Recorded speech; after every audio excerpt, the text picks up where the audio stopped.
جامع ترمذی میں ایک حدیث ہے، حضرت انس بن مالک وہ کہتے ہیں یا رسول اللہ قیامت الدین آپ میری شفاعت کریں گے؟ فرمایا میں کروں گا۔ تو یا رسول اللہ مجھے اپنا پتہ بتا دیں، میں آپ کو کہاں تلاش کروں؟ آپ نے فرمایا تم پورے صراط پہ آ جاؤ۔ اوئے ہائے ہائے، تم مجھے پورے صراط پہ دیکھ لینا، میرے امتی گزر رہے ہوں گے، میں ان کے لیے سلامتی کی دعا کر رہا ہوں گا۔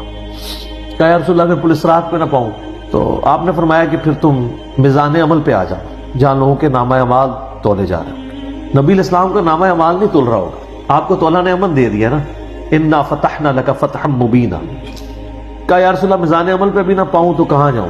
فرمایا پھر تم حوض کوثر پہ آ جاؤ، میں وہاں پہ اپنے امتیوں کو مشروب پلا رہا ہوں گا۔ انہوں نے کہا یا رسول اللہ اگر آپ مجھے پل صراط پہ بھی نہ ملے، میزان عمل پہ بھی نہ ملے، اور آپ صلی اللہ علیہ وآلہ وسلم حوض کوثر پہ بھی مجھے نہ ملے تو پھر میں آپ کو کہاں تلاش کروں؟ آپ فرمایا تم مجھے تلاش کرنا، میں ان تین میں سے کسی ایک جگہ پہ ہوں۔ بخاری مسلم میں پھر یہ بھی آتا ہے کہ میرے حوض کوثر پہ کچھ لوگ لائے جائیں گے، میں کہوں گا اصحابی اصحابی، یہ میرے ساتھی ہیں۔ مجھے بتایا جائے گا کہ آپ کے بعد یہ دین سے الٹے قدم پھر گئے تھے، انہوں نے دین میں بدعتیں جاری کر دی تھی۔ آپ فرماتے ہیں میں کہوں گا سحقا سحقا لمن غیر بعدی، کو دور کر دو مجھ سے، میرا ان سے کوئی تعلق نہیں۔